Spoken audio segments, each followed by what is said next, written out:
Kemarin kita menyimpulkan dengan pengamatan bahwa bukan Rasul Petrus yang menjadi fondasi yang di atasnya gereja Kristen dibangun, melainkan Yesus sendiri.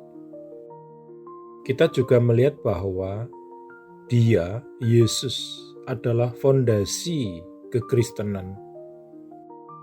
Hal ini begitu luar biasa pentingnya, sehingga saya ingin mencermati pernyataan Yesus dengan cermat untuk memahami makna sebenarnya. Dalam bahasa Yunani asli Perjanjian Baru, dalam jawaban Kristus kepada Petrus, terdapat permainan kata-kata yang disengaja. Dalam bahasa Yunani, nama Petrus adalah Petros. Kata untuk batu karang atau gunung batu adalah Petra. Memainkan kesamaan suara ini, Yesus berkata, "Engkau adalah Petros, dan di atas Petra ini aku akan membangun gerejaku." Matius 16 ayat 18. Meskipun ada kesamaan bunyi di antara kedua kata ini, namun maknanya sangat berbeda. Petros artinya batu kecil atau kerikil. Petra artinya batu besar atau gunung batu. Gagasan untuk membangun gereja di atas batu kerikil jelas merupakan hal yang menggelikan, dan karenanya tidak mungkin itu arti sebenarnya yang dimaksud oleh Yesus. Yesus menggunakan permainan kata-kata ini untuk menyingkapkan kebenaran yang ingin Ia sampaikan. Dia tidak menyamakan Petrus dengan batu karang. Sebaliknya, dia mengkontraskan Petrus dengan batu karang. Dia menunjukkan betapa kecil dan tidak berartinya batu kecil Petros dibandingkan dengan batu besar yang di atasnya gereja akan dibangun. Akal sehat dan kitab suci sama-sama menegaskan fakta ini. Jika gereja Kristus benar-benar didirikan di atas Rasul Petrus, maka gereja Kristus pasti akan menjadi bangunan yang paling tidak aman dan tidak stabil di dunia. Kemudian dalam pasal yang sama dalam Injil Matius, kita membaca bahwa Yesus mulai memperingatkan murid-muridnya tentang penolakan dan penyaliban yang akan terjadi. Kemudian peristiwa itu terus berlanjut. Kemudian Petrus menarik dia ke samping dan mulai menegur dia dengan berkata, "Jauhlah hal itu daripadamu Tuhan, ini tidak akan terjadi kepadamu." Namun dia berbalik dan berkata kepada Petrus, "Menyingkirlah ke belakangku, Satan. Kamu adalah batu sandungan bagiku, karena kamu tidak memikirkan hal-hal yang dari Tuhan, tetapi hal-hal yang dari manusia." Matius 16 ayat 22-23. Di sini Kristus secara langsung mendakwa Petrus karena dipengaruhi oleh opini-opini manusia dan bahkan oleh dorongan-dorongan Satan sendiri. Bagaimana orang semacam itu bisa menjadi fondasi seluruh gereja Kristen? Kemudian di dalam Injil kita membaca bahwa alih-alih mengakui Kristus di hadapan seorang pelayan perempuan, Petrus di depan umum menyangkal Tuhannya sebanyak 3 kali.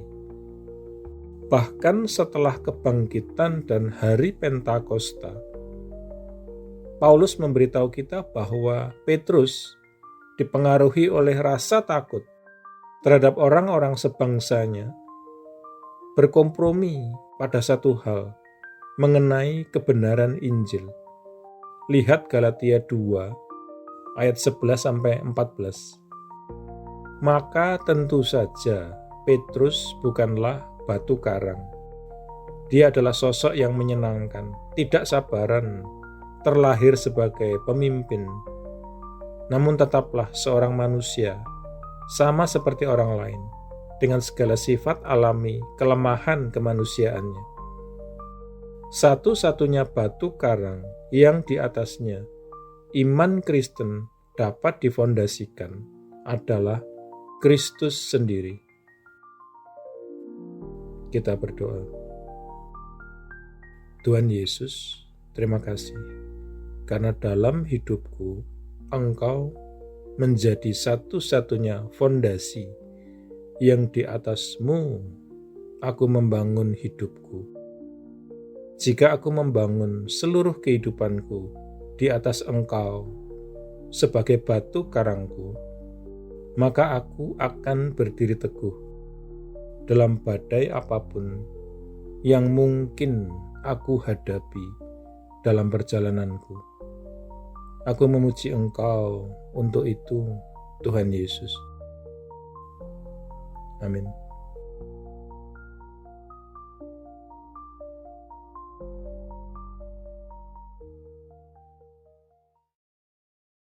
Jika Anda belum menjadi murid Yesus atau belum menerima Yesus sebagai Tuhan dan Juru Selamat pribadi Anda, ikuti doa berikut ini. Tuhan Yesus Kristus, aku percaya bahwa Engkau adalah anak Allah dan jalan satu-satunya menuju kepada Bapa, dan bahwa Engkau telah mati di kayu salib untuk dosa-dosa yang aku perbuat, dikuburkan, namun kemudian Engkau bangkit kembali dari antara orang mati, supaya aku dapat diampuni dan menerima hidup yang kekal. Aku menanggalkan segala kebanggaan dan pembenaran diri sendiri agamawi, dan segala macam gengsi yang tidak berasal daripadamu. Aku tidak punya klaim apapun atas belas kasihan-Mu, kecuali bahwa Engkau telah mati menggantikan aku. Sekarang aku tidak akan memberontak dan berdosa lagi kepadamu, ya Tuhan. Dan aku menyerahkan diriku kepadamu, karena sesungguhnya Engkau adalah Tuhanku. Aku mengakui segala dosa-dosaku di hadapan-Mu, dan aku tidak menyembunyikan apapun. Secara khusus aku mengakui, sebutkan dosa-dosa yang pernah Anda perbuat, yang Roh Kudus ingatkan. Aku bertobat dari segala dosa-dosaku, ya Tuhan. Aku berbalik dari mereka, dan aku kembali kepadamu, ya Tuhan, untuk belas kasihan dan pengampunan-Mu. Aku memohon pengampunan-Mu, terutama atas dosa-dosa yang menyebabkan diriku terkena kutuk. Lepaskanlah diriku juga dari akibat dosa-dosa bapa leluhurku di masa lalu. Oleh keputusan kehendakku, aku dengan sadar mengampuni setiap orang yang pernah melukai atau bersalah atau merugikan aku, sama seperti aku ingin Tuhan mengampuni diriku. Aku menanggalkan seluruh kepahitan, seluruh kemarahan dan dendam, dan segala kebencian. Secara khusus, aku mengampuni. Sebutkan nama-nama orang yang Anda maksudkan.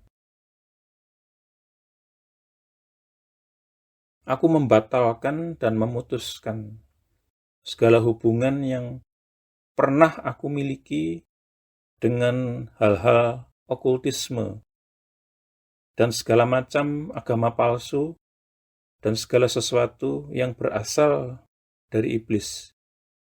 Seandainya aku masih punya barang-barang yang menghubungkan diriku dengan iblis, okultisme, dan agama palsu, aku berkomitmen saat ini, Tuhan, untuk menyingkirkan dan menghancurkannya. Dengan ini pula aku membatalkan segala hak atau kekuasaan yang dimiliki iblis atas tubuhku dan kehidupanku. Tuhan Yesus, aku berterima kasih bahwa di kayu salib Engkau telah menanggung segala kutuk yang mungkin mengikat diriku selama ini. Engkau telah dijadikan kutuk, supaya aku dapat ditebus dari setiap kutuk dan mewarisi berkat-berkat Allah. Atas dasar itu, aku memohon Engkau, Tuhan, untuk melepaskan aku dan membebaskan aku dari segala kutuk yang mengikat kehidupanku di dalam nama-Mu, Tuhan Yesus Kristus. Aku menyerahkan diri dan menundukkan diri kepadamu, ya Tuhan, dan aku melawan iblis. Dengan iman, aku menerima kelepasanku sekarang, dan kuucapkan terima kasih, Tuhan, untuk kelepasan ini. Amin. Selanjutnya, Anda bisa mendapatkan pengajaran meletakkan fondasi bagi murid Yesus dengan subscribe di channel ini. Tuhan Yesus memberkati.